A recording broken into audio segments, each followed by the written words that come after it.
Welcome to Conversations with Cox and Kielseth, and to be more specific, that is filmmaker Alex Cox and myself, film curator Pablo Kielseth. Alex will join us by phone from his home in Oregon, while I sneak away from my office to call him from one of the projection booths used by the International Film Series, which has been screening foreign and independent movies at CU Boulder since 1941.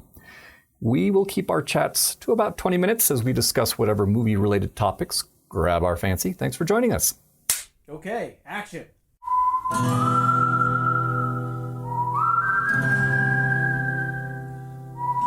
Alex, how the heck are you? What's going on? Very good, thank you. I'm very well. I'm sitting here looking at the rain falling outside, which is wonderful. Hasn't rained much of late up in Oregon, and it's most appreciated. Of course. I have to confess something, and I think you'll be amused, but I meant to do a little bit of footwork in terms of, framing our podcast today with a little bit more background information. But I just got off the phone with Jim Palmer, having spent an hour with him trying to help him reset his Apple ID password and failing miserably. So I'm actually just coming at this with zero preparation. However, that should not dissuade anyone from tuning in today, because I'm pretty much going to hand things over to you. You told me that you've got some updates, and I just want to say very quickly, in anticipation of what you're about to talk about, that this is we could say this is music related because of the film, the films you'll be talking about. But in terms of music related movies, on the International Film Series website, we've got a bunch of new things that are music related.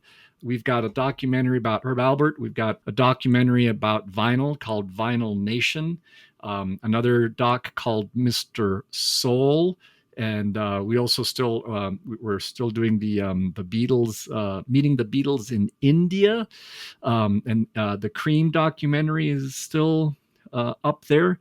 And there's also Jazz on a Summer's Day. But you brought up to me that there was something recent that was newsworthy relating to 1984's This Is Spinal Tap, directed by Rob Reiner. Take it away. So, this is just stuff that I saw on the internet, but I remember noticing a few years back that the original authors of Spinal Tap had recuperated the American rights to the screenplay and remakes and sequels and stuff, as I had done with Repo Man, because I guess the two films are made around about the same time.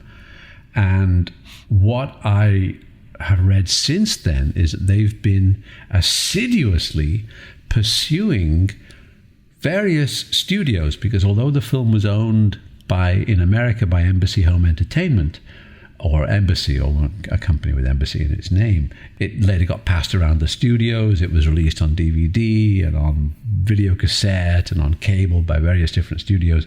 A lot of money was made, and the Spinal Tap guys, never got an accounting.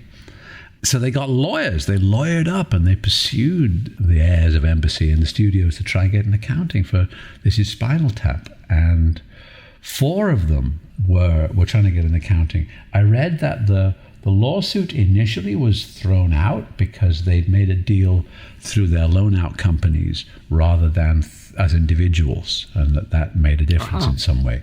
But then it appears to have been reinstated, and that all 4 tappers are trying to get an accounting for This Is Spinal Tap from the studios for like 35 years of non-accounting.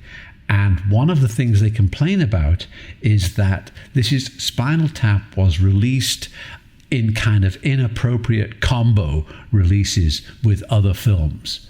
And they never saw any kind of explanation for that or accounting for that either. And I know this to be true because one of those films was Sid and Nancy. The producers and my co-writer of Sid and Nancy were all kind of puzzled and alarmed and intrigued to see a combo DVD of Sid and Nancy and This Is Spinal Tap, which came out. What a combination. At some point in the 90s, that came out. And And again, who thinks these things up, But again, Sid and Nancy in the US was also owned by a company with Embassy in its name. And so those rights in the Sid and Nancy sense seem to have gone to one studio, MGM or something, but then they got passed on from there for DVD rights, were given to Murdoch at 20th Century Fox, which means they're now owned by Disney. But then there's Canal Plus has shown up, and Studio Canal apparently own the film in a number of territories. So it's, and again, we, like the Sid and Nancy guys, we've never received an accounting either. So it's interesting for me as a creator and copyright holder who's never ever got paid. It's Right. interesting to watch the progress of the Spinal Tap lawsuit. That is fascinating. And so by releasing titles as combo DVDs, was that like at the time, a bit of a loophole in as a way for them to not have to report it, is what you're saying? Well, Is no, that right? because they never bothered to report anyway. They never reported about anything. But one of the things they didn't report about was that. And it was just so interesting. I mean, you sometimes see that with like genre DVDs. You'll see A Pistol for Ringo and The Return of Ringo. Or you'll see a DVD with like 6 John Wayne short movies on it, But this was, I guess, because of the rock and roll theme was, I suppose, was meant to unite. This is Spinal Tap and Sid and Nancy, but they are quite different films. Well, they are very different. So it is kind of fascinating that they got lumped into one DVD package at the time. But what also fascinates me is that that you are reminding me that, yes, in fact, This is Spinal Tap and Repo Man were released in the same year, which is just weird to me because in my memory, and I saw both of those movies theatrically, I remember seeing This is Spinal Tap at the Flatirons Theater up on the hill, and I remember seeing Repo Man down at the Art House Cinema on Pearl Street. But for some reason, they felt like they were like a couple years apart, and in my mind, so it's fascinating that those both came out in the same year, and I think maybe there is actually one other similarity, which might be that my recollection, even though everyone loves This is Spinal Tap and it's got a giant cult following, and it's it's had various different successes in terms of when the band members would get together and play live shows and all that kind of thing. But when it first came out, what I remember was that it got slogged by the critics. It did not last long during its very first theatrical run at Interesting. the Flatirons Theater. And I seem to recall that with Repo Man, you also, you had a different situation because you didn't even get a proper release with Repo Man, and ended up being an exhibitor in New York, or a theater that basically kind of gave it its cult afterlife. Repo Man, the studio pretty much gave up on Repo Man, and they gave it they tried 2 test cities, which were Chicago and Los Angeles, and then it went straight to video. But there was a guy at Universal called Kelly Neal who had his own little office and a little branch company called Universal Special Handling. And he had 2 films that he'd picked out of the bin that he liked and wanted to deal with, that he felt that the studio hadn't handled well the first time around. One of them was Repo Man, and the other was Rumblefish. Oh, interesting. And so this guy got both Repo Man and Rumblefish, a kind of limited art house theatrical re-release. And that was when Repo Man ended up in the Bleecker Street Playhouse and played there for like 2 years or something. The Bleecker Street, that's right. Yeah. And it played at the Bleecker Street for a year or something. A year and a half, a long time. I mean, it was like really, because Iggy Pop lived around the corner, and he would call up and say, I just went around the corner and it's still playing, So that was really good news.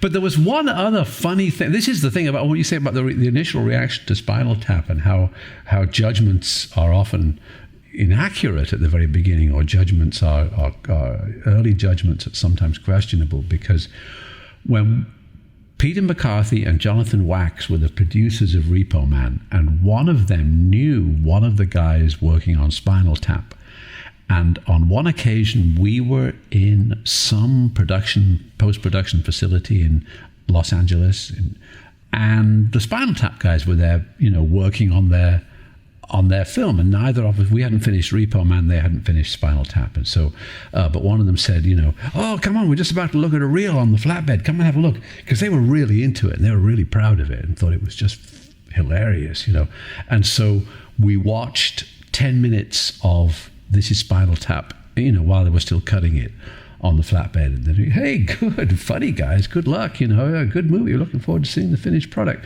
We got in the parking lot, and we're so dismissive, like, oh, God, what losers, what a bunch of rubbish, oh, God, and then, I think when we saw the film, we realized how wrong we had been, because it is a great and very funny film. And we hadn't seen The Ballad of Old Stonehenge.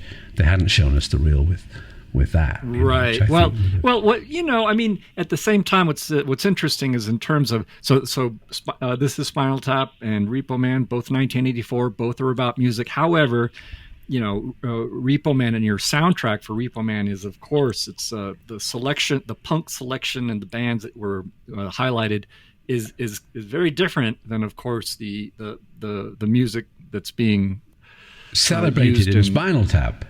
Yeah, right. Indeed.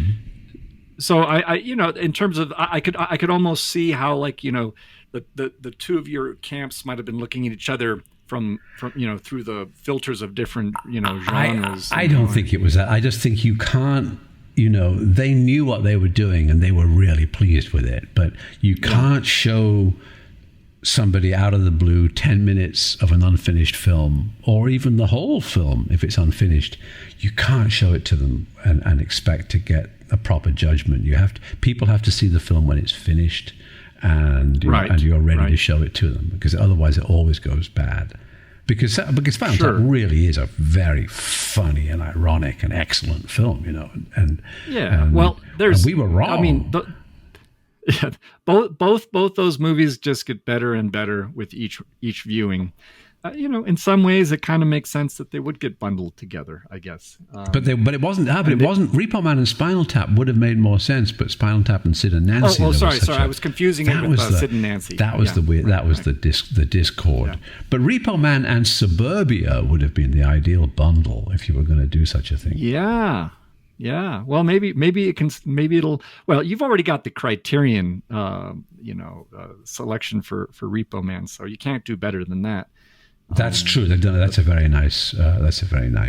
Edition. And also, I got a little job from Criterion. I'm going to do something on on their release of the Parallax View. And so today I just watched the Parallax View again. And that's a great movie. It is a great movie. What a good film. So that's really exciting. It's always not, to do a little element for a DVD and to be on the DVD, in some ancillary way is always a great honor, Sure. And you just did a whole run of spaghetti westerns, right? I've done a lot of stuff for Kino. I've done a whole bunch of Corbucci movies for Kino, including The Specialists and The Hellbenders, and I did for a few dollars more re-release. I did a little documentary about the locations of For a Few Dollars More in Almeria, in Spain. So, so I'm getting my establishing the brand on DVD elements where possible, and also the Grey Fox. And also we did one of the Grey Fox, and that's a very good film. Watching that again. Which one was this? The Grey Fox with Richard Farnsworth, the Canadian bank robber or Canadian train robber movie. I've not seen it. Oh, it's a super film, The Grey Fox. It's what year was that? 80s, late 80s. It was as I recall. Yes, it was a Canadian Western, but it was Richard Farnsworth was an old stuntman and supporting actor from like John Ford movies and Ben Johnson movies, and this was like all of a sudden in later life, he was like nearly 70 years old, and he gets to play the lead in this movie about an aging train robber, Is this one of the Kino Lorber releases? Yes, and that's coming out again on Kino quite soon. So actually, in fact, that'll be available to stream as well, and it's really a decent and nice film with a couple of great performances. Well, listen, you have now provided me with the perfect segue to just give a little teaser for the next film that hopefully we'll talk about next week. But it's also a Kino Lorber release, which can be seen right now from the internationalfilmseries.com website for $10. And that's, again, with the distributors generously splitting the gates with the International Film Series 50-50. We now have available through the website a very controversial film noir called Native Son. And Kino Lorber just did a restoration. This is a film from 1951, and it's like very few people have seen this. There's a little bit more information on the website. I don't want to talk too much about it because that's the one that I'm hoping you and I will talk about next week. But if people want to go ahead and check it out now, they can, and then you and I can elaborate on it when we talk next week. Good. Okay, we will. Well, let's call it a wrap for now, and I look forward to watching Native Son and discussing that with you next week. And hopefully, those of you listening, you're able to breathe a little easier depending on where you are. Although obviously there's all kinds of different craziness going on in the world, but hopefully the air quality's at least getting maybe a little bit better wherever you are. And the fire's extinguished. Yeah. Yeah.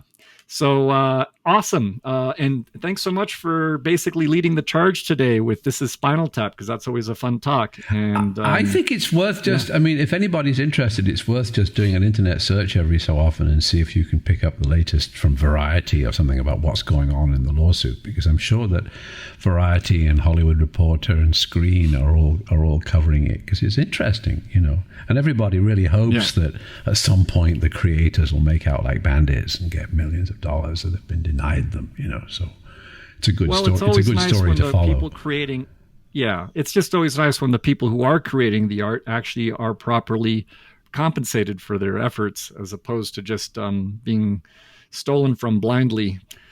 I'm with you on that. Hopefully you'll get a little bit more from Sid and Nancy from all of this. That's we'll see. Right? Peter's on it. Peter McCarthy's all over it.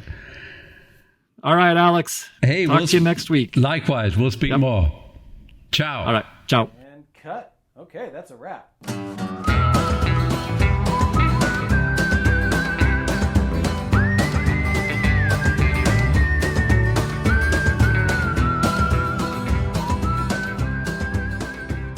Thanks again for joining Alex Cox and myself today. I'd like to thank Jason Phelps for handling the audio and Ted Thacker for letting us use the intro to his song, The Ballad of Slim Cessna, for the musical cues that bookend these conversations.